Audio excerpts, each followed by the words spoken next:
Formar um filho leva uma vida inteira. A paternidade bíblica não acontece só em conversas profundas, ela acontece em pequenas repetições do dia a dia. O filho observa mais que escuta, eles estão te olhando a todo momento. Sejam bem-vindos à nossa nova série aqui no canal do Risa sobre paternidade. Tema forte, hein?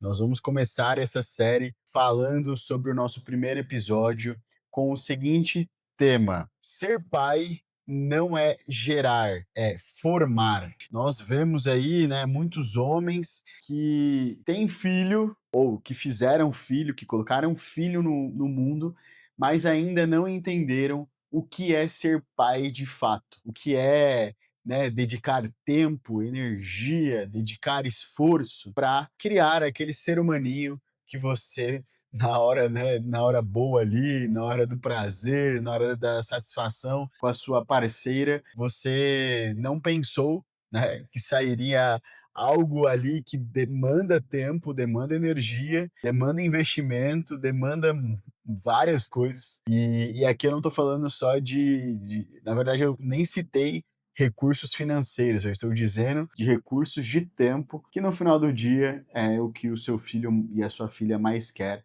que é a sua presença. Mas isso nós vamos falar no decorrer desse vídeo. Então vamos lá, para a gente começar aqui, eu quero começar com uma frase de impacto em dizer para vocês que gerar um filho pode acontecer em um momento. Você foi lá, teve uma relação com a sua parceira, com a sua esposa, com uma namorada, seja lá com quem for, foi só um momento. Foi um acaso, foi algo planejado, foi algo que vocês queriam muito, mas isso foi um momento, na hora da relação que vocês tiveram. Porém, formar um filho leva uma vida inteira. Não é só naquele momento, mas é toda uma vida que você precisa dedicar para esse filho. E aqui eu quero citar alguns erros muito comuns que os homens cometem na paternidade. Vamos começar aqui com 4. Eu separei 4 erros muito comuns que homens acabam praticando. Achar que pai é pagar contas. Quem aqui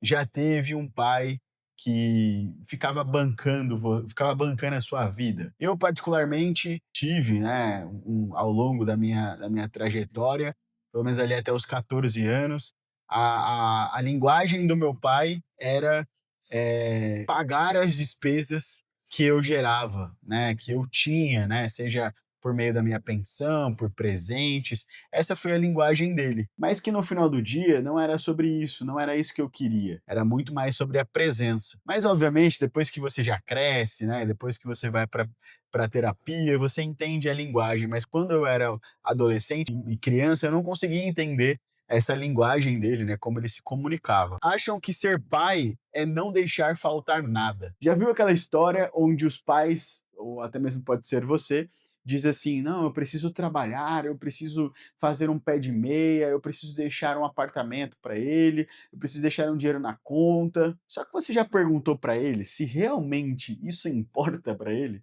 Às vezes você quer tanto fazer um pé de meia, deixar uma vida muito bem estruturada, e aí você sacrifica todo o seu tempo disponível para ele ou para ela, ao invés de estar com ele ou ela. Reflita sobre isso. Acham que presença ocasional já basta? Você, sei lá, saiu para um final de semana, num domingo, né, na hora do almoço, você dedicou um tempo ali para sua família e você, ao longo da semana inteira e o resto do domingo, você esteve envolvido com outras tarefas e não se dedicou, por exemplo, a estar com seus filhos. Esse momento ocasional, né, esse momento pontual que você teve, pô, Rafa, mas eu dediquei 100% da minha atenção. Tudo bem, mas você calculou que a semana tem 6 dias e você dedicou um dia ou um momento do domingo? E os demais dias? E os demais momentos? Será que você não pode ajudar a sua esposa, a sua parceira, a mãe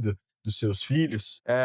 E por fim, né, o quarto tema é: transferem a formação para a mãe, escola, igreja ou até mesmo a internet. Hoje, né, nas redes sociais, a gente tem visto muitas crianças dedicando muito tempo para YouTube, para canais, para TikTok, para redes sociais, de um modo geral, e isso tem feito com que crianças cresçam muito, muito prejudicadas, né? Então, a responsabilidade da educação, lá na minha casa, por exemplo, assim é muito mais amor, muito mais acolhimento. Eu também sou, não estou dizendo que eu não seja, mas eu sou o cara responsável por disciplinar mais os nossos filhos. Eu sou o cara que coloca na disciplina, eu sou o cara que chamo, que explico o porquê que eu estou fazendo aquilo. Então, eu sou o cara mais da disciplina. Assim é mais do acolhimento, do amor, né? Aquela coisa de mãe mesmo, sabe? Que acolhe, que abraça, que faz as tarefas do dia e tudo mais. E eu tenho uma outra função, mas que também não deixo de ofertar o amor, é claro, porque senão eu fico parecendo um autoritário dentro de casa. Então, prover é parte da missão, mas a provisão sem formação produz filhos sustentados e perdidos. Olha que forte essa frase. Prover é parte da missão. Você precisa prover, obviamente, senão como que seus filhos vão comer, como que eles vão para uma escola boa, como que eles vão para a faculdade. Isso eu não estou dizendo que você não tenha que fazer, você precisa fazer isso. Mas a provisão sem formação, sem você acompanhar o desenvolvimento do seu filho, vai ser apenas filhos sustentados e provavelmente perdidos no meio do caminho, porque não tiveram uma base boa. E o que, que a Bíblia mostra sobre formar filhos?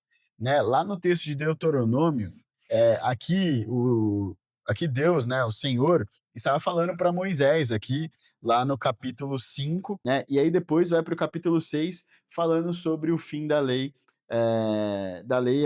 O fim da lei, na verdade, é a obediência, e ele fala que essas palavras que hoje te ordeno estarão no teu coração, né?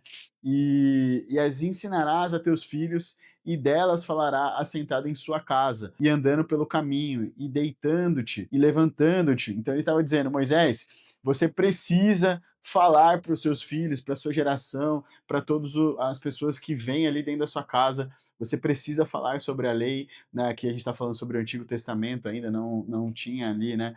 O fim da lei ainda era aplicada no caso de Moisés, mas ele está falando que você precisa falar isso para os seus filhos. E acontece muito isso, porque a ideia é mostrar aqui que a educação do filho não era terceirizada, mas sim era feita na prática. Em casa, no caminho, ao deitar, ao levantar, você precisa falar para os seus filhos sobre o caminho, sobre a verdade, sobre a luz. Aqui eu não estou falando, e a vida, não estou falando só sobre Jesus, mas eu estou falando literalmente sobre o caminho. Qual que é o caminho que seu filho deve trilhar? Qual que é a verdade que ele deve, né, seguir? Então a gente precisa passar essa mensagem para os nossos filhos. Ou seja, formação é rotina, constância, exemplo. Isso daí, galera, eu falo para vocês que lá em casa é um grande desafio, né? Nós temos dois filhos, uma menina e um menino, e a idade deles é muito próxima, é 1 ano e meio mais ou menos. Então é um grande desafio, porque a gente tem que ficar toda hora ali, ó, trazendo exemplos, trazendo a repetição para que eles possam entender isso. A paternidade bíblica não acontece só em conversas profundas, ela acontece em pequenas repetições do dia a dia. Então não adianta nada eu chegar para a Valentina e falar assim: filha, não deixe seu sapato jogado. Mas aí eu chego em casa e deixo meu sapato jogado. Que exemplo eu estou dando para ela? Ela vai pensar: pô, se meu pai deixa o sapato jogado, eu também posso deixar. Porque na cabeça dela, ela se coloca na mesma posição que eu. E não está errado em pensar assim. Mas eu creio que nós precisamos começar o exemplo através de nós. Porque se nós damos o exemplo, automaticamente ela vai seguir aquele exemplo. O que o pai, né? O que é um pai que forma um filho? É o pai que gera identidade no filho. O filho vê o ambiente, ele vê as palavras que ele recebe. Se você ficar falando assim, você é um burro, você não vai dar em nada, você é isso, você é aquilo, você. Lá em casa se trouxe um conceito muito legal. Os nossos filhos não têm características. né? Exceto se forem características bíblicas, mas a gente não fala assim, a gente não dá adjetivos para eles. Por exemplo, adjetivos negativos, no caso, né? Então, assim, a gente sempre fala: você é forte e corajosa, você é incrível, você é capaz, você pode. Adjetivos positivos a gente dá. Agora, a gente não dá itens negativos, nomes negativos, como, por exemplo, você não consegue, você não é capaz, você é burro, você é isso. Não, a gente não faz isso. Por quê? Porque isso vai acabar entrando no subconsciente dele ou dela e vão acreditar que isso é verdade. A gente precisa não dar só identidade, mas a gente precisa dar o quê? Segurança. A presença do pai gera firmeza, proteção, senso de direção. A gente voltou de viagem e o Ravizinho tá ouvindo uma música agora que o papai é o herói. Olha aqui, ele cantando essa musiquinha mexeu muito comigo. Meu coração assim aqueceu de tal maneira, porque ele falando que o papai dele é o herói, o papai dele que protege. Olha isso, meu filho tem só 2 anos e ele fala que eu sou o herói dele. E é assim que eu quero que ele cresça. O caráter, o filho observa mais que escuta. Eles estão te olhando a todo momento. Fé, o pai não salva o filho, mas influencia o caminho espiritual dele. Nós precisamos ensinar os nossos filhos a andar nos caminhos do Senhor. Nós, todas as noites, nós oramos com ele, nós lemos as palavrinhas da Bíblia, que eles têm Bíblia infantil, nós contamos histórias, nós levamos na escola bíblica, nós levamos para a igreja. É assim, eles vão nas ações sociais conosco. É o que eu posso fazer. Rafael, mas e se seus filhos optarem por outros caminhos? Eu não tenho esse poder de decidir para onde eles vão, mas eu posso mostrar o caminho. Esse é o meu papel. E mostrar, né, aí, obviamente, a visão do mundo. Né, o que, que é o mundo, o que, que é certo, o que, que é errado, com base na minha ótica, não que eles também precisam fazer a mesma coisa que eu. Mas o pai que forma, ele forma o quê? O jeito que você trata a sua esposa vai dizer como ele vai tratar a esposa dele ou o marido dela. A forma como você reage à pressão, se você é uma pessoa explosiva, se você maltrata, se você é mal educado. A constância na palavra, se você tem palavra dura o tempo inteiro, se você ofende, se você magoa, né? Então a gente precisa entender. O seu filho não pode esquecer parte do que você falou, mas dificilmente vai esquecer o homem que você foi dentro de casa. Então, se você teve um exemplo negativo dentro de casa como pai, certamente aquilo vai impactá-lo. E ele provavelmente pode repetir isso dentro da casa dele, quando ele for casar. Tome muito cuidado. O perigo da omissão paterna, aqui entra um conflito. Por quê?